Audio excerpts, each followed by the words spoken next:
방금 소개받은 고용주 변호사입니다. 서울지검장이 아니고 저는 서울 남부지검장입니다. 남부지검장. 이렇게 애국동지 선후배 여러분들 앞에서 이런 말씀을 드리게 된 것을 대단히 영광스럽게 생각합니다. 오늘은 민중민주주의에 대해서 좀 말씀을 드리고자 합니다.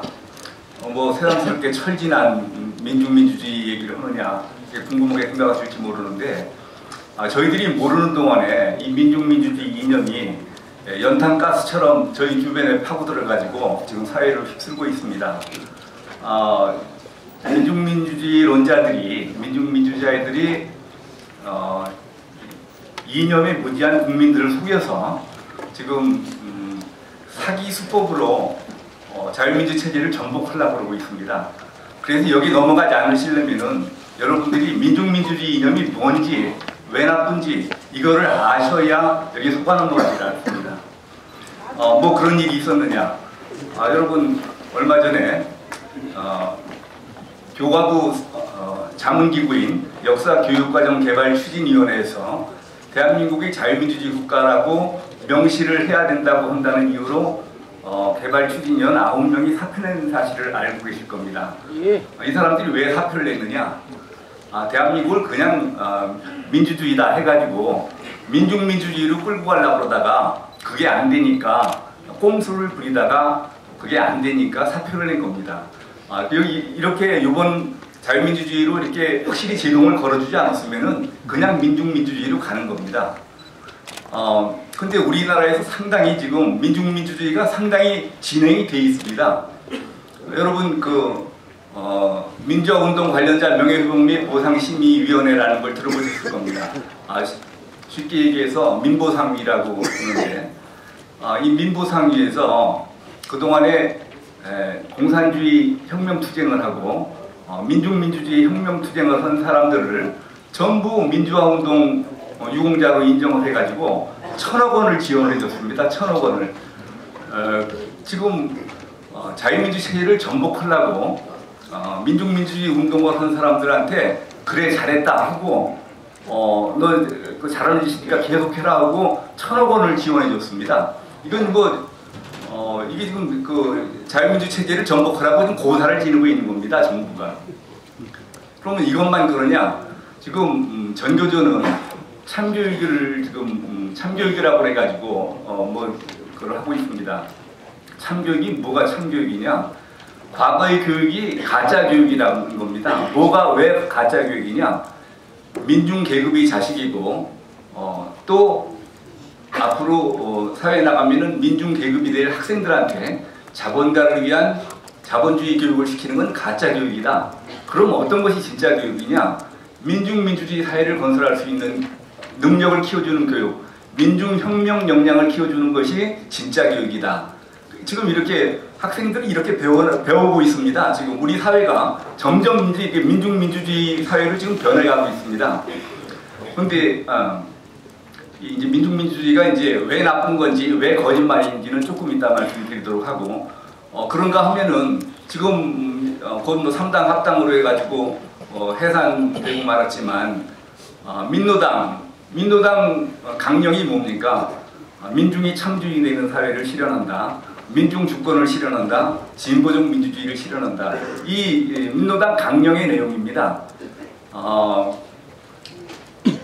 지금 민중민주주의가 1985년 이후로 이적 이념으로 규정이 돼 있기 때문에 민중민주주의 국가를 건설한다는 내용을 쓰지 못하고 민중민주주의 내용을 써놓은 겁니다. 그게 민중이 참주인이 된다, 민중 주권을 실현한다, 진보적 민주주의를 실현한다, 이런 것들이 전부 민중민주주의를 실현한다, 이런 내용들입니다. 그러니까 우리가 모르는 동안에 우리 사회 전체가 지금 민중민주주의를 향해서 지금 달려가고 있는 겁니다.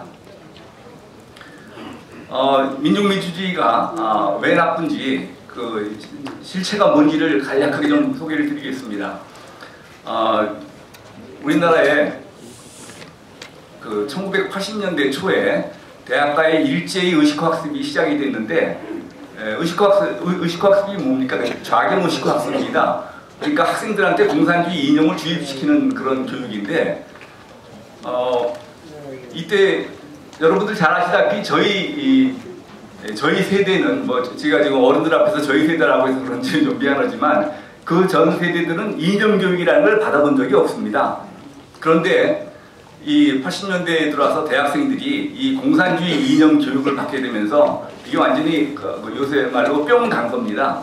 아, 세상에 이런 진리가 있었나? 그래가지고 종교에 귀한 사람이, 종교를 믿게 된 사람이 옆에 사람한테 전도하고 선교하고 싶어서 안달부달 하는 것처럼 주위 사람한테 공산주의 이념을, 자기가 아는 공산주의 이념을 이렇게 가르쳐 주려고 아주 애가 달았습니다. 그러놓고 지네들이 무슨 큰 선각자나 된 것처럼 생각을 해요. 아버지한테 물어봐도 공산주의 이념에 대해서 아무것도 모르지, 선생님도 모르지, 그 선배들도 모르지, 저만 알고 이 시대의 선각자인 것처럼 생각을 하는 겁니다. 그런데 그 당시에 학생들이 의식화된 학생들이 어떤 행태를 보였는지를 제가 간단하게 좀 예를 들어서 설명드리겠습니다. 제가 부림 사건을 수사할 때입니다. 부림 사건이라면은 여러분 잘 아시다시피 노무현 대통령이 처음으로 변호사로, 그러니까 변호인이 돼가지고 부림 사건 변호인이 된 것이 처음으로 인권의 눈을 뜨고 사회의 눈을 뜨고 정치의 눈을 떠서 노무현 대통령을 대통령이 되게 해준 사건이라고 그러고 굉장히 의미를 부여하는 사건입니다. 이 사건의 1피의자를 제가 조사를 했습니다. 이 1피의자가 구속돼서 와서 저하고 첫 번째 대면을 하는데 저한테 그러는 겁니다. 검사님은 역사의 발전 법칙도 모르십니까? 그게 무슨 소리냐? 역사라는 것이 생산력과 생산관계의 모순관계에서 발전돼 가는 건데 원시 공산사회에서부터 시작해서 고대 노예사회, 중세 봉건사회, 근대 자본주의 사회를 거쳐서 곧 공산주의 사회가 되는 겁니다. 지금은 제가 검사님 앞에 조사를 받고 있지만 곧 공산주의 사회가 될 텐데 그때가 되면 제가 검사님을 심판하게 될 겁니다. 그래서 제가 하도 어이가 없어서 역사가 그렇게 공식적으로 발전해 나가는 거라 그러면은 공산주의 사회인들 왜 모순적겠느냐? 그럼 공산주의 다음 사회는 어떤 사회가 되겠느냐?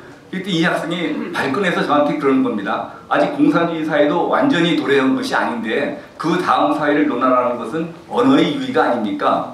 그래서 나도 너희들하고 말장난하고 싶은 생각 없고 다만 나는 공산주의 사회가 되면은 살고 싶은 생각도 없지만 또 공산주의 사회가 된다고 그러면은 내가 너희들한테 심판을 받아야지 어떻게 하겠느냐.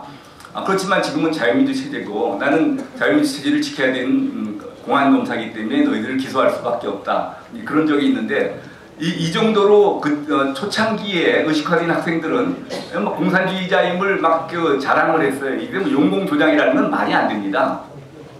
그러다가 얘네들이 재판을 받으면서 공산주의자라고 밝히면은 재판에서 불리해진다는 걸 알게 됐어요. 그리고 좌익 세력들이 핵심들이 지침을 내립니다. 법정 투쟁 지침을 내립니다. 그래가지고 자기가 공산주의자인 것을 절대로 밝히지 못하게 합니다. 공산주의라는 말도 못하게 해요. 그래서 나온 용어가 민중민주주의라는 용어입니다. 그래서 그 다음부터는 공산주의 이론을 선전하면서도 민중민주주의라는 얘기를 합니다. 근데 저희들 수사기관에서는 그 당시만 해도 민중민주주의라는 얘기를 처음 듣는 얘기예요. 그래서 이거를 어떻게 처리를 해야 될지 굉장히 고민을 했습니다. 어떻게 보면은 북한의 인민민주주의하고 비슷한데 그래서 이거 인민민주주의하고 같은 거 아니냐라고 하려고 그러면은 용어만 비슷하다고 그거를 용공이념을 모르냐 그래가지고 비난을 하고 그리고 어떻게 보면은 민중을 위한 민주주의, 민중이 주인이 되는 사회 그러면 그럴듯해가지고 딱히 이거 어떻게 뭐라고 시비를 걸 수가 없었습니다. 그런데 1985년도에 제가 서울지검에 공안부검사로 있을 때 마침 고려대학교에서 화염병 시위를 준비하고 있다는 첩보가 들어와서 압수수색 영장을 발부받아서 학생회관에 있는 시위용품을 압수하도록 시켰습니다. 근데 요새 같았으면은 이제 그러면 안 되지만 그전에는 경찰들이 가가지고 압수영장을 가져간 김에 학생회관에 있는 거를 전부 다 들고 왔어요. 화염병, 쇠파이프, 강목 이런 것만 들고 와야 되는데 그 안에 있는 교지, 일보전진이라는 고대 교지까지 다 들고 왔어요.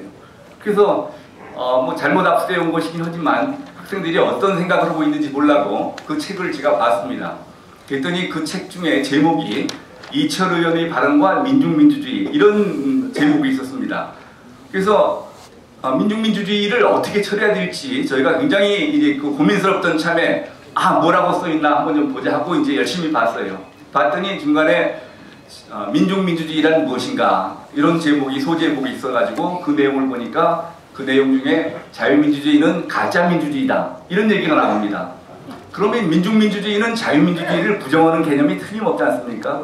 그래서 이제 그다음에 보니까 무슨 논리로 자유민주주의를 가짜민주주의라고 그러냐?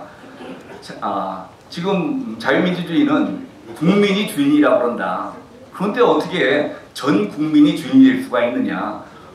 주인이 있으면 종도 있는 것이고 지배자가 있으면 피지배자가 있는 것이 그러니까 이 자유민주주의라는 것은 말만 국민이 주인이라고 해놓고 실제로는 소수의 부르주아, 소수의 자본가 계급이 다수의 프롤레타리아, 다수의 노동자 계급을 지배하고 독재하는 그런 체제다. 그렇기 때문에 이거는 소수가 다수를 지배하는 이런 부르주아 독재고 그거는 부르주아 민주주의뿐이지 진정한 민주주의가 아니다. 그럼 어떤 것이 진정한 민주주의냐? 노동자, 농민, 도시빈민 등 이 사회의 이 다수를 점하고 있는 민중 계급이 소수인 부르주아 계급을 상대로 독재를 하고 지배를 하는 그것이 어차피 어느 계급이 다른 계급을 지배하고 독재를 해야 된다 그러면은 소수인 부르주아 계급이 다수인 민중 계급의 독재를 하는 것보다는 다수인 민중 계급이 소수인 부르주아 계급의 독재를 하는 것이 진짜 민주주의다. 그래서 자유민주주의는 가짜 민주주의고 민중민주주의는 진짜 민주주의다. 그런데 이 얘기를 2년 무장이 안 된 젊은 사람이 들으면요, 이게 바로 넘어가게 돼 있습니다. 이게 왜 이게 지금